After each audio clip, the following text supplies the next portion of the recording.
Holiday season brings festive lights, baked goods, the spirit of giving and time spent with loved ones, and it's also creepy as hell. Come on, we all know the true meaning of Christmas season is ghosts haunting terrible people until they decide to be less terrible, rattling chains and possessing door knockers. But what if I told you Christmas came with its own set of terrifying demons, monsters, and ghosts? Starting off with my personal favorite tradition, the Mari Lwyd hails from South Wales. She prances along all bright and shiny with baubles and ribbons and bells, sometimes decorated these days with lights and greenery. There's singing, there's dancing, cheering.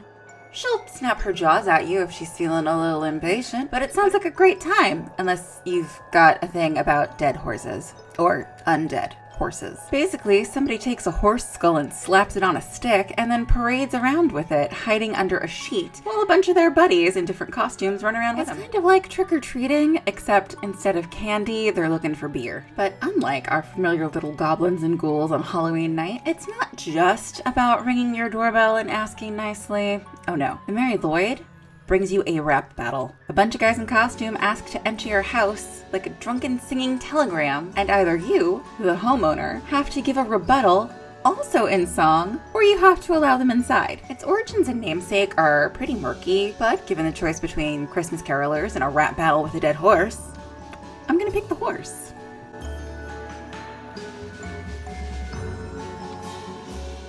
If that wasn't enough of a weird, festive animal for ya, how about the Yule Cat? But it's a cat. How scary could it be? Found in Icelandic tradition, the Yule Cat is basically Godzilla if it had fur. You know how people make jokes about getting new socks and underwear for Christmas? Well, if you don't get new clothes, this monster kitty is going to scoop you up in their murder mittens and devour you. Okay, sure. Cat's gonna cat, and sometimes it'll only eat your Christmas dinner, but do you really want to take that chance? Truth be told, it was more likely a way to make farmers work harder and finish processing their wool, because capitalism. So you get to finish your work and not get eaten by a giant cat. There's not really a whole lot in the Yule Cat lore, aside from being both a threat and a promise. But if you felt so inclined, the city of Reykjavik in Iceland set up a 16-foot iron sculpture of the Yule Cat as a Christmas decoration in the city's central square. It actually looks really cool and it lights up.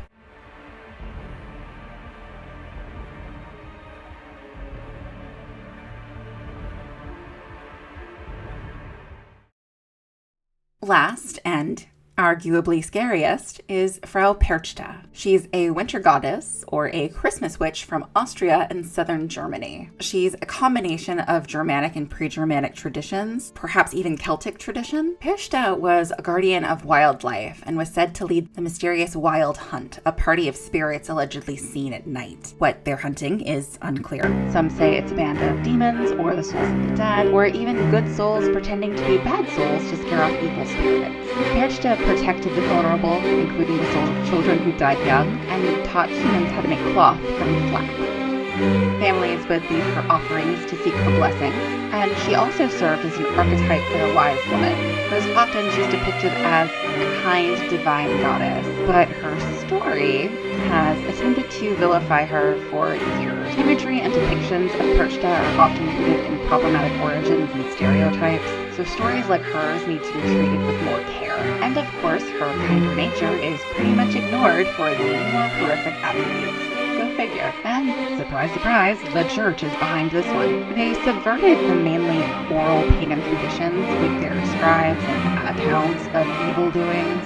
Instead of giving offerings to Perchta in return for blessing, the act was twisted into offerings to appease an angry god. Her obsession with housework led to the belief that if you did not keep a tidy home or failed to finish your reading for the year, she would come to punish you. That being said, her appearance varies.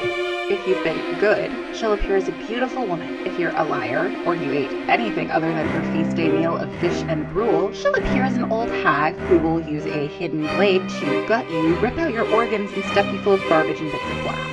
But it's not just adults either. She'll disembowel lazy children too. Talk about taking chores way too seriously. In contemporary traditions, the duality of Perchta is often both celebrated, with processions of beautiful masked Perchta encouraging financial windfalls, luck and good fortune, and ugly Perchta warding away evil spirits. And apparently there are also stilt dancers in various parts of Austria that ski resorts have turned into tourist attractions.